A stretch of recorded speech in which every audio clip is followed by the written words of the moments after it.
Are you doing what you always thought you would do? Did you want to be this impactful to this many people across the world in this way? I was raised in a lower middle class. Father fought in the Second World War, etc. I left home early. I left home at 16. It was difficult and challenging with regard to issues there. And I would tell you, it was early on. It was Maslow's hierarchy of needs: food, clothing, and shelter. Because I got very much used to early on accepting responsibility. Then if it was going to be, it was up to me. And it's wonderful once you start to take care of those things. Then you, as they move up, you can start really caring about other people. Yeah. Pretty much like they say in the airlines, put your mask on, but then help others. Yeah. So that once that really started to happen, and it's interesting, you mentioned Navy. First time I ever had leadership responsibility was in basic training, and I was made the platoon leader, and I had already started to grow by that time. And then I was sitting there doing training of guys swimming across long swimming pools with the surface on fire. Wow. And I said, whoa, how did I get here? Yeah, yeah. And it started the momentum of every position I ever had.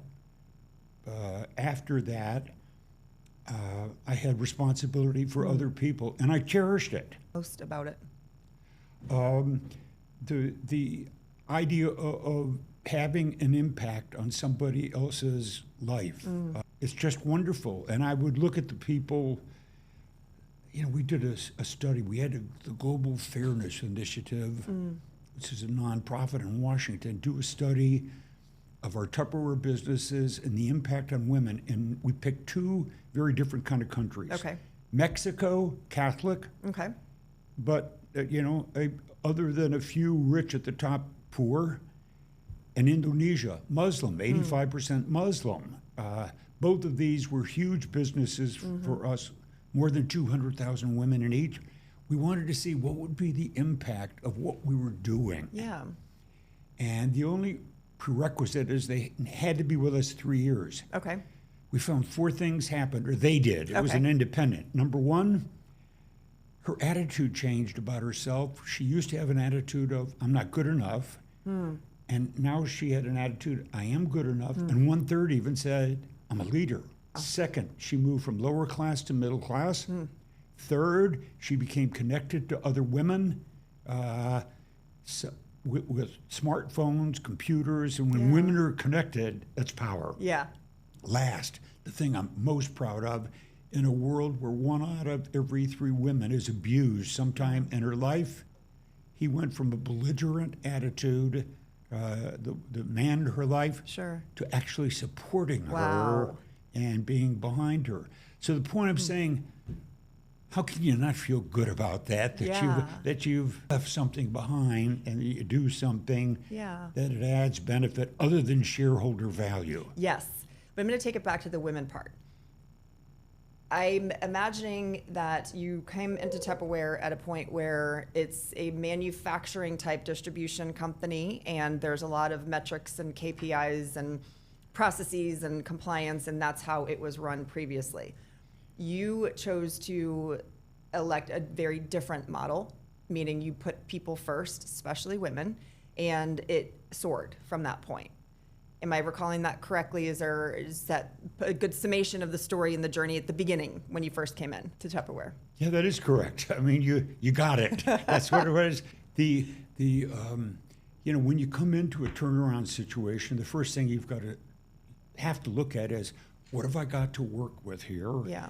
And then you ask yourself the question, what differentiates this company and gives it competitive advantage? What differentiated Tupperware, firstly, was our selling method. And it was, we didn't have to spend of our value chain from cost of goods sold to retail a bunch of money on giving it to a retailer or on advertising. That's where we said, we're going to spend that will go to showing women how to be entrepreneurs and building her own business, so that she would share the product with her friends, neighbors, and relatives. And when people have asked, even as I left, they said, "Are there still Tupperware parties?" Yeah, every 1.1 second there is. And what it is she would share the product with her friends, neighbors. She would demonstrate how it works, and she would receive the compensation that usually went to a bricks and mortar in a store, or that went to the networks and advertising. So it was a redeployment to her. And that's what really helped her start to say, "Oh my goodness, I can do this. Yeah. I can do this."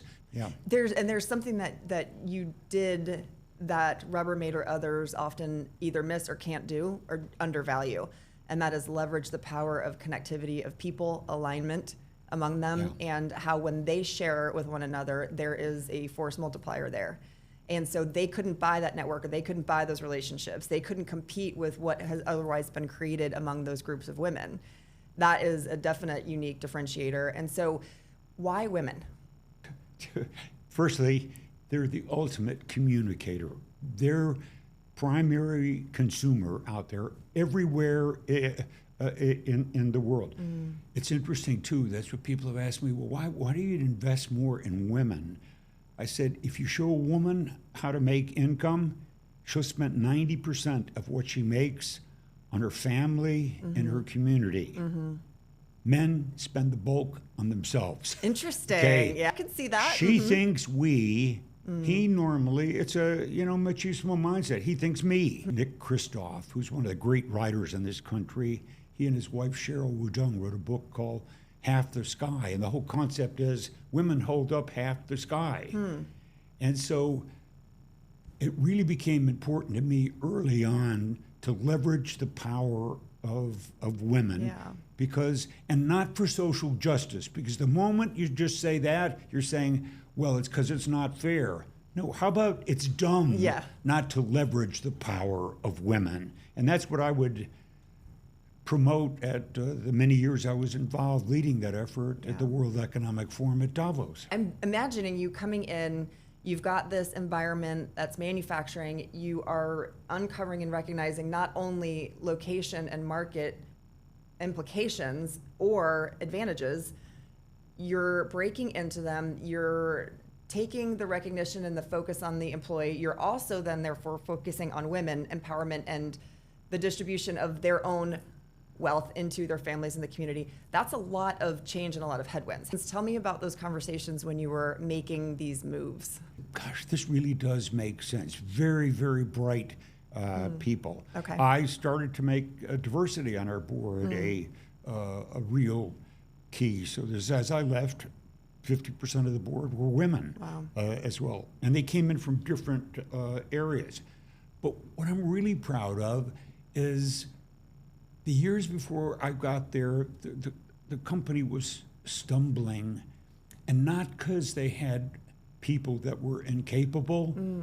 I had to replace very few people. Wow. They just needed direction and leadership and hope. Gosh, I remember when I did the turnaround for Avon in Germany, the only person I had to replace of my senior management team was the lawyer, was the corporate lawyer. It feels good to be on a winning team. I've often believed this, there's no such thing as a lazy person, there are uninspired people.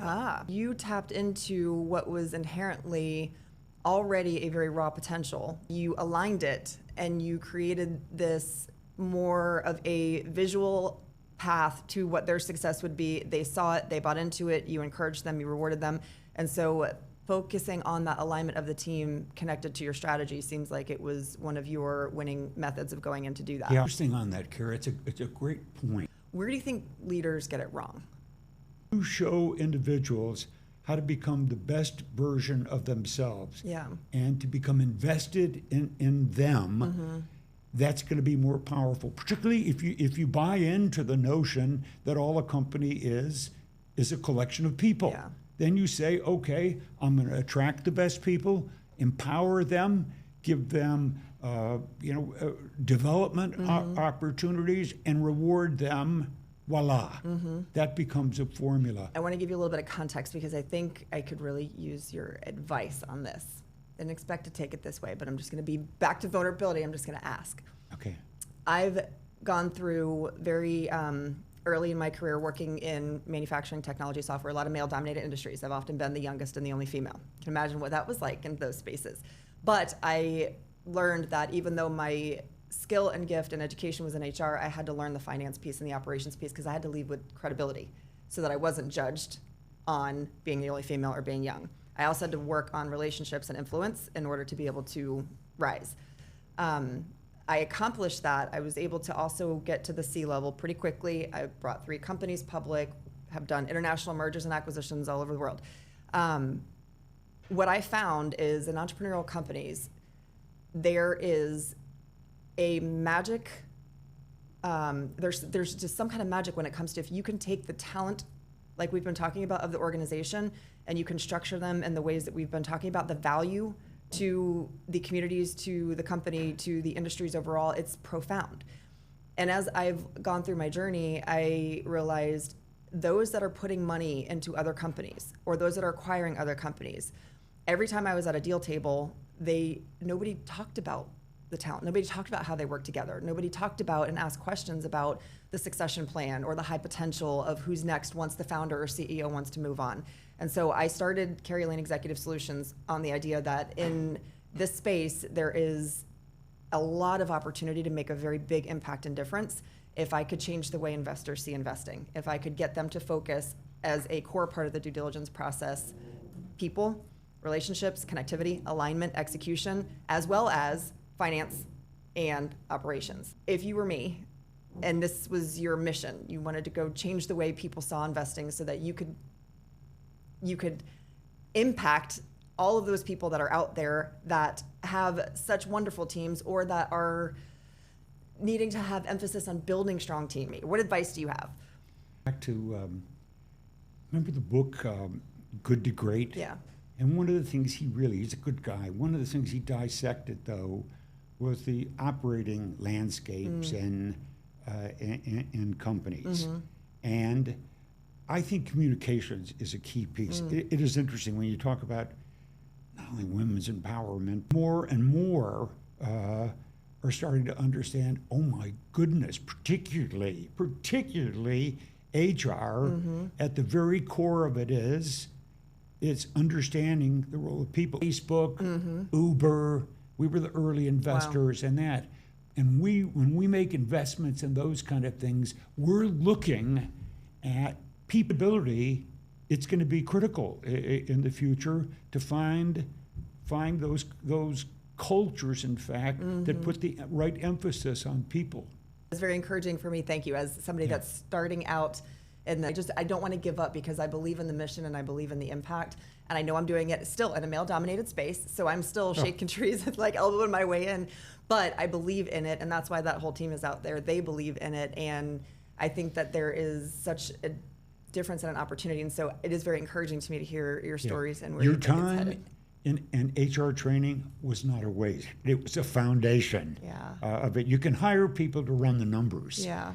But you got to have the people to do it. And Yeah. that's the great replicator out there. Yeah. It worked for me. That's awesome. And you have such great evidence of that. To your point, the case studies, you are a great example of what can happen when you do that. So Yeah. I've read the book, seen the movie, and been there on that one. Yeah. So it's interesting. well, thank you for joining us and for being on. It was a pleasure. I really absolute loved pleasure. having you here. A fun conversation. Yeah, absolutely. 'Cause you're a sky full of stars. I'm gonna give you my heart. 'Cause you're a sky full of stars. 'Cause you light